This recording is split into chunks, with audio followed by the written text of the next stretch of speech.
Tahukah kamu, agama Zoroaster atau Zoroastrianisme adalah salah satu agama tertua di dunia yang masih bertahan hingga kini. Dia lahir di tanah Persia kuno dari ajaran seorang nabi bernama Zarathustra atau Zoroaster yang hidup sekitar 1000 tahun sebelum Masehi. Di tengah dunia yang penuh kepercayaan politistik dan ritual mistis, Zoroaster membawa ajaran baru yang menekankan bahwa alam semesta adalah medan pertarungan antara dua kekuatan, kebaikan dan kejahatan. Tuhan yang disembah Zoroaster bernama Ahura Mazda.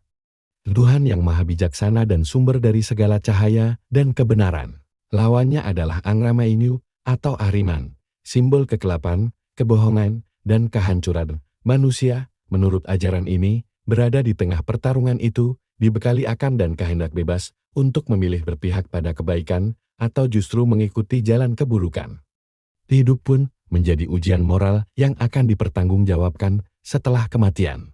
Kitab suci agama ini disebut Avesta, yang terdiri dari doa-doa dan syair suci. Bagian tertuanya, Gatsa, dipercaya berasal dari lisan Zoroaster sendiri. Ajaran Zoroastrianisme sangat menjunjung nilai-nilai etika dan moral yang terangkum dalam 3 prinsip utama: berpikir baik atau humata, berkata baik atau wuhta, dan berbuat baik atau farsta. Yang menarik, api dan air dianggap unsur yang suci dalam ajaran ini, bukan untuk disembah, tetapi sebagai lambang kesucian dan cahaya ilahi. Karena itu, kuil-kuil pemujaan mereka dikenal sebagai kuil api, tempat di mana api abadi dijaga tetap menyala sebagai simbol kehadiran Ahura Mazda. Setelah menjadi agama resmi Kekaisaran Persia selama berabad-abad, Zoroastrianisme mulai menyusut ketika Islam masuk ke Persia pada abad ke-7. Namun, ajarannya tidak pernah benar-benar hilang hingga kini.